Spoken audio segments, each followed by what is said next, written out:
We again call upon Clifton Truman Daniel.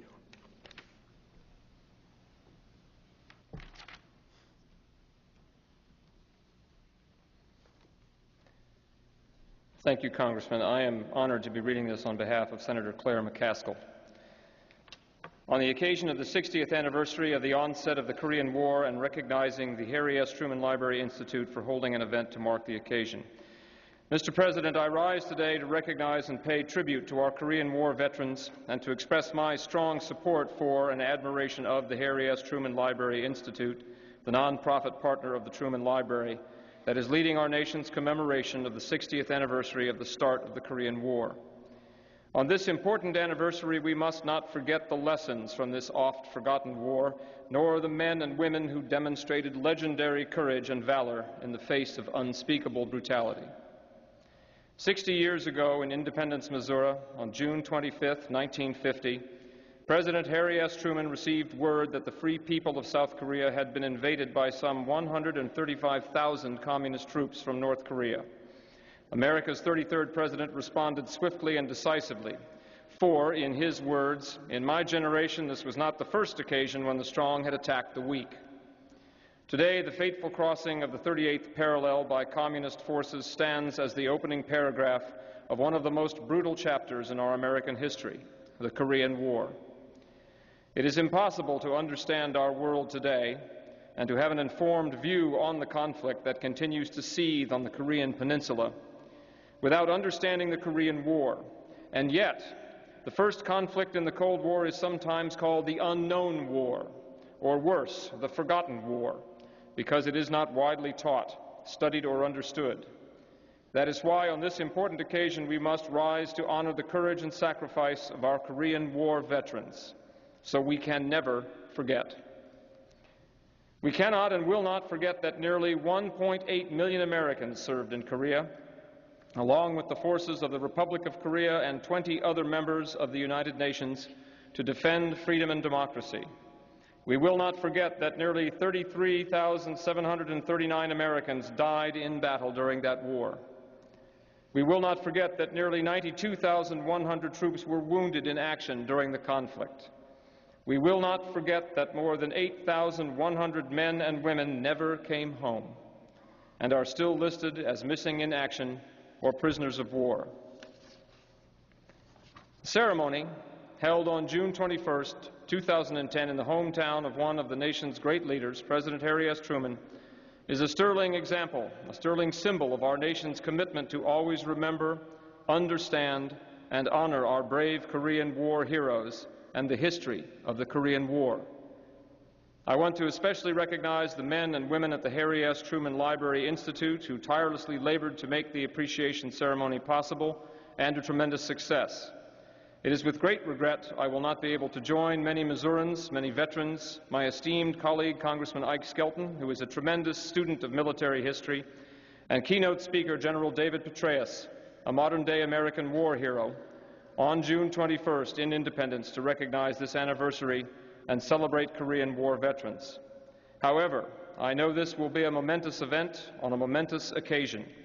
I stand with all of those at the event in remembering the Korean War, in honoring Korean War veterans, in paying respect to the remaining POWs and MIAs and the fallen service members, and in celebrating America's freedom, which has for so long been guaranteed by our fighting men and women. Thank you very much.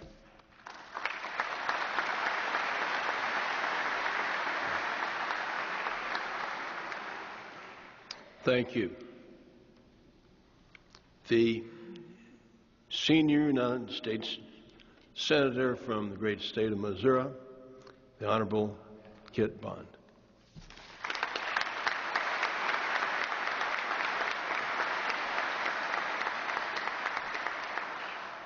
Thank you very much, Ike, General Petraeus, my distinguished colleagues and friends from government service, Mr. Ambassador and Clifton Truman Daniel.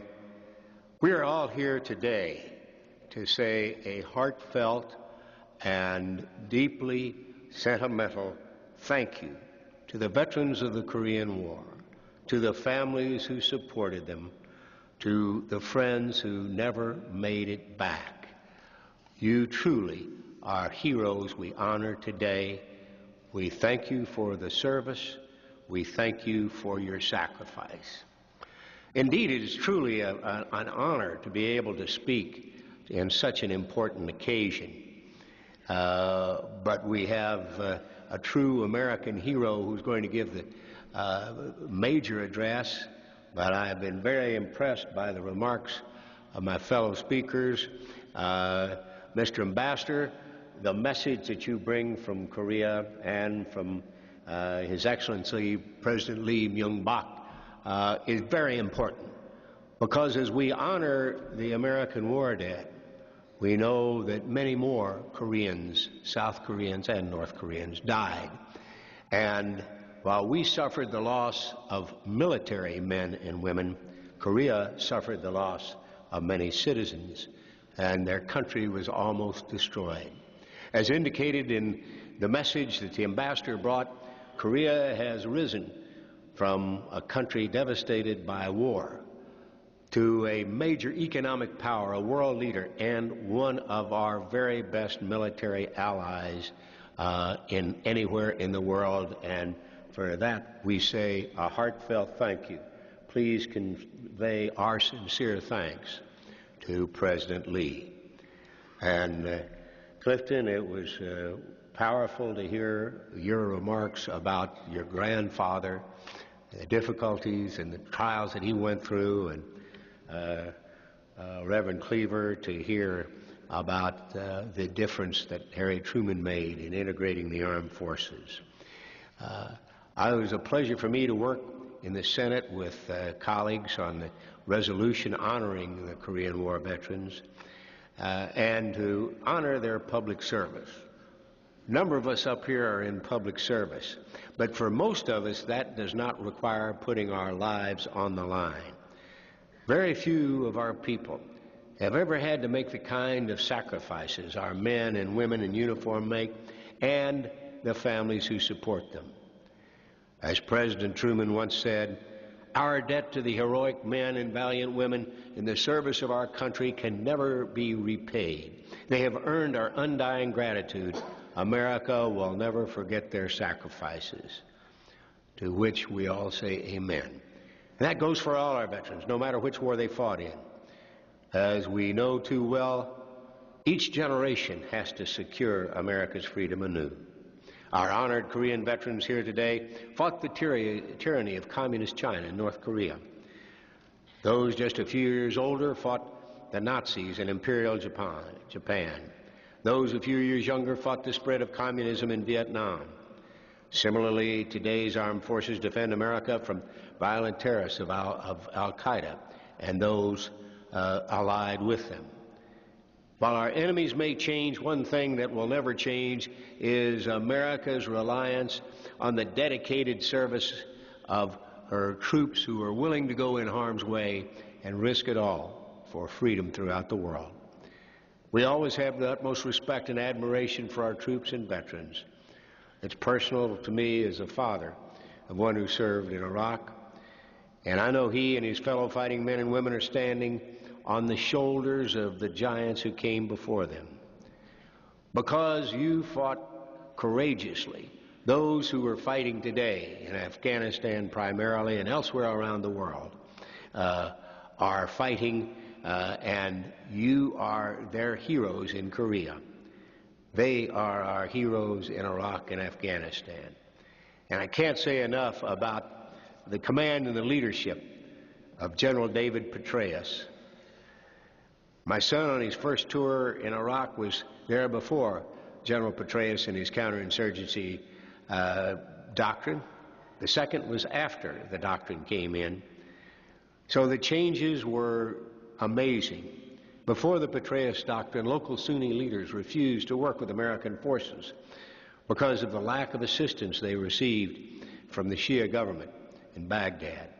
But when President Petraeus came in with his counterinsurgency strategy and implemented it, and smart power, when our troops captured Ramadi, they rebuilt the Blue Mosque. They brought jobs and opportunity and security.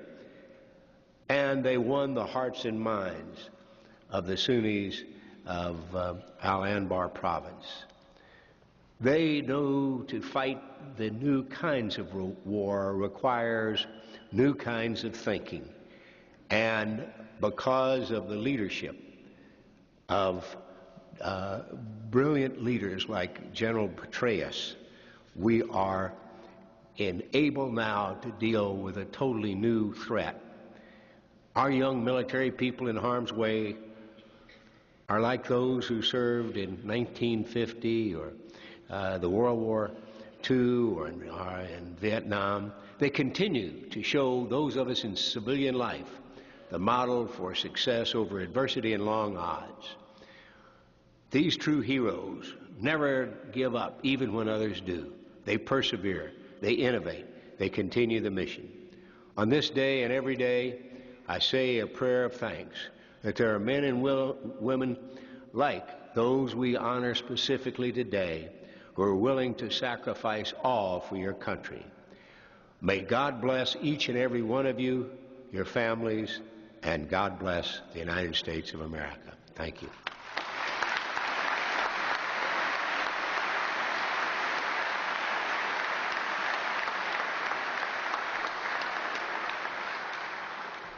Senator, thank you for your excellent words.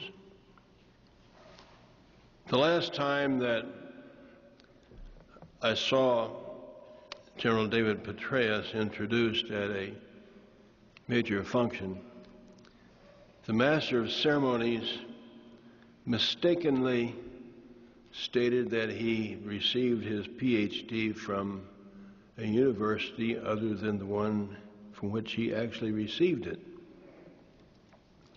His rejoinder was quite interesting, stating that the requirements to get into the university where he got his PhD were far more difficult than those of Harvard.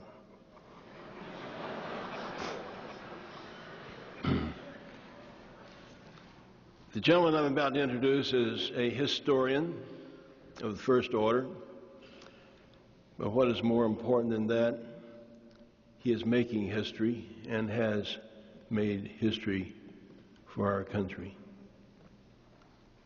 Distinguished student at West Point, master's degree, PhD degree, division commander in charge of Iraq, and now the commander of the entire region of the Central Command for our country. He's the best of the best.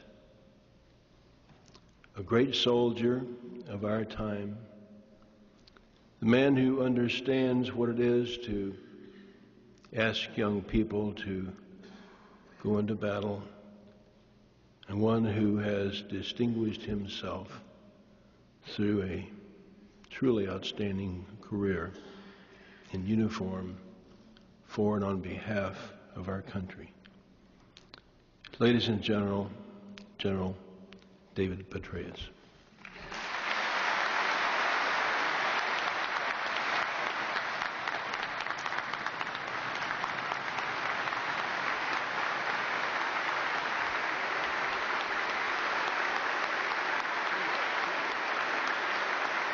Well, good morning.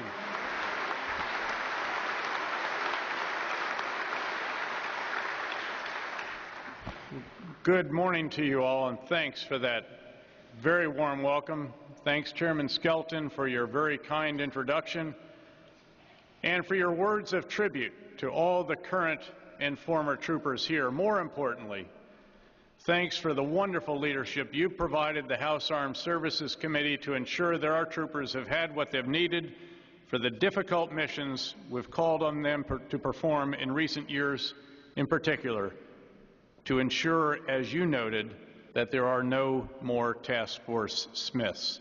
Thank you, sir, for your leadership.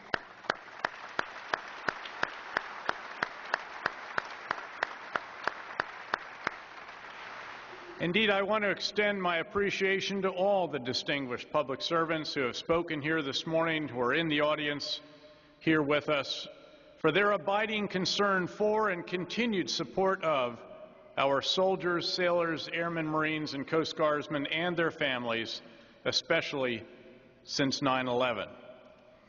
I suppose I should begin this morning by reassuring everyone here that I'm keenly aware that I'm the last in a long line of speakers. In fact, as I was looking over the program earlier, I was reminded of the young schoolboy's report on Julius Caesar.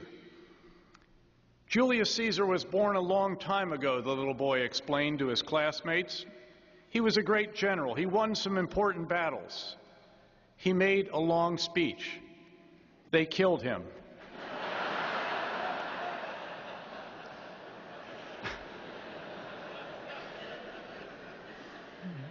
I'll do my best to avoid Caesar's fate today. And thanks for laughing. You know what they say, when you reach my station in life, you're only as good as the material they give you. In all seriousness, though, I'd be remiss if I moved on without thanking a number of groups. First, the staffs of the Truman Library and the Truman Library Institute. In addition to the work that you do to honor, remember, and capture and share the history of one of our nation's greatest presidents, your efforts to commemorate the Korean War and to share the important stories of the millions of Americans who served during it have been truly impressive, and we thank you for that. Our thanks must also go to the veterans of foreign wars. National Commander Thomas Tradewell and his VFW colleagues did an extraordinary amount of great work to make today's great event possible. Indeed, as it has for more than 110 years, the VFW continues to be a standard-bearing organization of veterans, helping other veterans and serving local communities. Indeed, thanks to all who had a hand in pulling together today's opportunity to thank and honor our Korean War veterans. And I should note here as well how nice it is to see so many current service members, military family members, and local supporters as we recognize the heroes in the seats in front of me. As President Truman's grandson recounted for us a few minutes ago, 60 years ago in this very city, President Truman received the news that North Korea had attacked across the 38th parallel. The tranquility of the land of the morning calm had been disrupted, and the Cold War had turned hot for the first time. As was true so often throughout his presidency, President Truman immediately grasped the significance of the moment, and he and his administration went to work. Within 48 hours, he ordered U.S. forces to help South Korea. And on the same day as that decision, the United Nations passed a resolution urging member states to assist in the so-called police action against the North Korean aggressors. Thus began a 3-year struggle to secure the liberty of the Korean people and to make clear the resolve of the Western world against the threat of advancing communism. Under the flag of the United Nations and alongside the troopers of more than 20 other nations, from Belgium and Britain to Thailand and Turkey, nearly 1.8 million American troopers answered our nation's call to serve. Over 400 of these men and women, these heroes seated right in front of us here today, are with us to receive our thanks. Each of them knows personally and deeply the difficult struggle that was the Korean War, the frustrating cycle of advance, retreat, and stalemate. They lived the daring landing at Incheon, the fierce fighting around the Chosin Reservoir, the long nights of the Battle of Pork Chop Hill. They faced the seemingly endless onslaughts of enemy forces and pressed on through the terrible grind of constant combat. They endured extraordinarily harsh physical conditions, the debilitating heat of the humid summers and the numbing cold of the frozen winters. They persevered through the daily wait on word from home, and on news from the seemingly endless negotiations at Panmunjom. And they suffered through the loss of their comrades in arms, the brothers alongside whom they'd fought day after day and night after night. In the face of those challenges, they and all our troopers demonstrated extraordinary commitment and extraordinary courage. Our men have fought with grim gallantry, President Truman observed at the time, going on to note that all of us, especially those of us who are old soldiers, know how worthy they are of a place on that long and honored roll of those who created and preserved liberty for our country. The grim gallantry of which President Truman spoke is now forever and hauntingly memorialized in the 19 statues of the National Korean War Memorial in our nation's capital, as well as in the more than 2,500 faces on the memorial's mural wall and in the inscriptions on its pool of remembrance. More than 50 years before that long-awaited memorial was dedicated, the grim gallantry it was created to honor was epitomized by individuals like Marine Private First Class Richard Nightingale. While serving as a squad leader with the 1st Marine Division in Korea, PFC Nightingale was advancing with his unit into a vicious, bloody battle